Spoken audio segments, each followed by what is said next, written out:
দেখুন বন্ধুরা, রেডি করে নিয়েছি লটিয়া মাছের চপ রেসিপি। এটা কিন্তু খেতে অসাধারণ হয়, বাড়িতে একবার ট্রাই করে দেখবেন। আপনাদের একটা ভেঙে দেখাই, দেখুন ভেতরটা কত সুন্দর হয়েছে। তো এইভাবে আপনারা বাড়িতে অতি অবশ্যই ট্রাই করবেন। নমস্কার বন্ধুরা, টেস্টি অ্যান্ড ওয়ান বাইট চ্যানেলে আপনাদের স্বাগত। আজকের যে রেসিপিটা নিয়ে আমি হাজির হয়েছি, লটিয়া মাছের চপ রেসিপি। তো বন্ধুরা কেমন আছেন? আশা করি বন্ধুরা ভালো আছেন। আজকের রেসিপিটা স্টার্ট করার আগে আপনাদের কাছে অনুরোধ রইল, আপনারা কেউ ভিডিওটাকে স্কিপ করবেন না, পুরো ভিডিওটা দেখার জন্য অনুরোধ রইল। তার সঙ্গে আরও একটা অনুরোধ রইল, আপনারা অতি অবশ্যই একটি লাইক, একটি সাবস্ক্রাইব করে চ্যানেলটির পাশে থাকবেন, তাহলে কিন্তু আমি নতুন নতুন ভিডিও বানাতে অনুপ্রাণিত হব। তো এখানে আমি মাছগুলোকে দু টুকরো করে দেখুন কেটে নিয়েছি।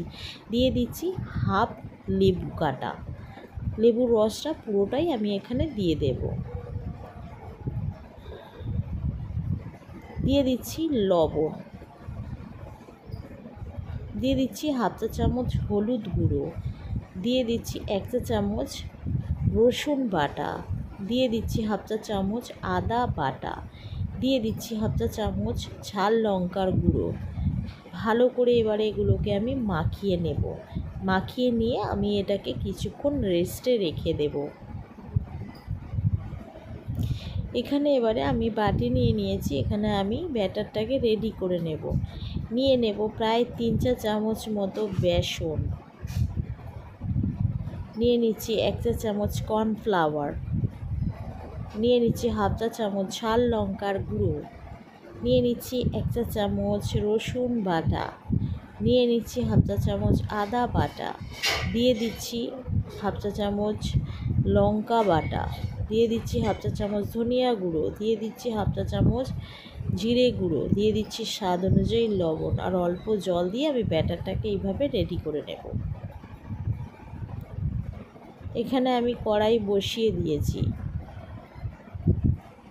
এবারে যে মাছগুলোকে আমি ম্যারিনেট করে রেখে দিয়েছিলাম, সেই মাছগুলোকে আমি এক এক করে ডুবিয়ে নিয়ে ব্যাটারে আমি এইভাবে ছেড়ে দেব।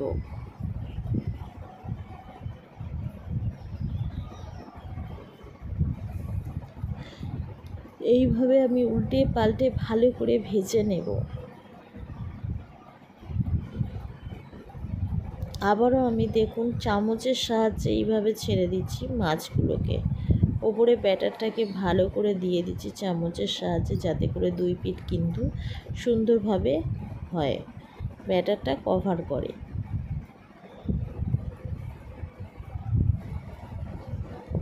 আমি আবারও উল্টে পাল্টে ভালো করে ভেজে নিয়েছি। দেখুন বন্ধুরা রেডি হয়ে গেছে। এইভাবে আমি সবগুলোকে ভেজে রেডি করে নেব।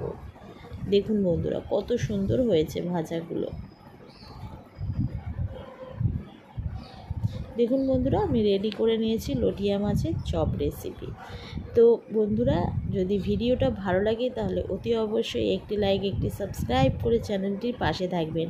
তার সঙ্গে বেল আইকনটা প্রেস করতে ভুলবেন না। বেল আইকনটা প্রেস করলে সবার আগে নোটিফিকেশান আপনাদের কাছে পৌঁছে যাবে আমি যে নিত্যদিন ভিডিওগুলো ছাড়ি। দেখুন বন্ধুরা কত সুন্দর ক্রিস্পি হয়েছে। আর ভেঙে দেখাচ্ছি আপনাদেরকে, ভেতরটা কিন্তু একদম লটিয়া মাছে ভরা।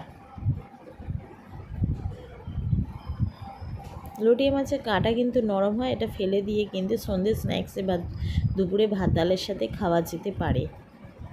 তো এইভাবে আমি রেডি করে নিয়েছি। আপনারা কমেন্ট বক্সে জানাবেন রেসিপিটা কেমন লাগলো, আর অতি অবশ্যই বাড়িতে একবার ট্রাই করে দেখবেন। বেশি বেশি করে সবার কাছে শেয়ার করে দেবেন। আর তার সঙ্গে বন্ধুরা আমি আবারও একটা নতুন রেসিপি নিয়ে আপনাদের কাছে হাজির হব। ততক্ষণ আপনারা সুস্থ থাকুন, ভালো থাকুন। আজকের মতো এইটুখানি। ধন্যবাদ বন্ধুরা।